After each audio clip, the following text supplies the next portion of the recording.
હાલોલની Gujarat national farming university ખાતે પર્યાવરણ જાગૃતિના કાર્યક્રમો યોજાયા હતા।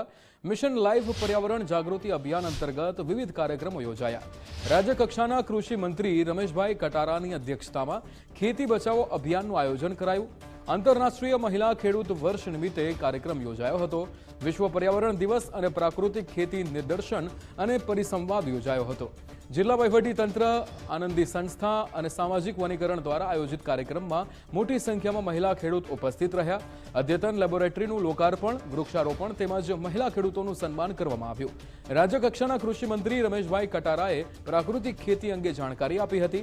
प्राकृतिक खेती કરવા પણ લોકોને અપીલ કરી। મહિલા ખેડૂતોએ પણ અન્યને પ્રાકૃતિક ખેતી કરવા અપીલ કરી હતી।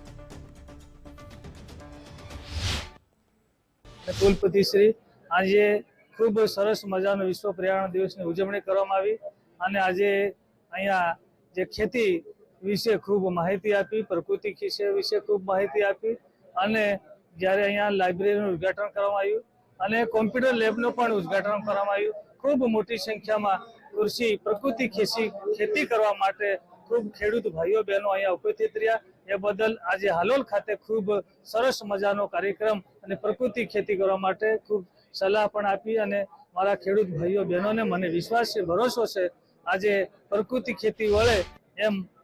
आजना 5 जून पर्यावरण दिवसे अमारुं सन्मान करवामां आव्युं कारण के अमे अहींयाना विस्तारमां प्राकृतिक खेती करीए छीए अने प्राकृतिक खेती करवाथी जमीनमां पाणीनो बचाव करीए छीए अने प्राकृतिक खेतीमां जे कई धान पाके छे ए खावाथी आपणा शरीरमां बहु फायदा होय छे। એટલા માટે પ્રાકૃતિક ખેતી અમે કરીએ છીએ। એના અનુસંધાનમાં અમારું સન્માન કરવામાં આવ્યું અને અમારું સન્માન કરી અને બીજા લોકોને અમે જે કંઈ આજે સાંભળવા મળ્યું, તાલીમ મળી એ અમારા વિસ્તારના ખેડૂતોને જાણ કરીશું અને તમામ લોકોને પ્રાકૃતિક ખેતી કરાવીશું। એ તરફ અમારું લક્ષ્ય રહેશે। હું જે પ્રાકૃતિક ખેતી કરું છું એના દ્વારા મને સન્માન કરવામાં આવ્યું છે અને મેં વિવિધ પાકો કરું છું। હળદર, જ્વારી વાવું છું, પછી ચીકુ છે, મારે બધી હું પ્રાકૃતિક ખેતી કરું છું।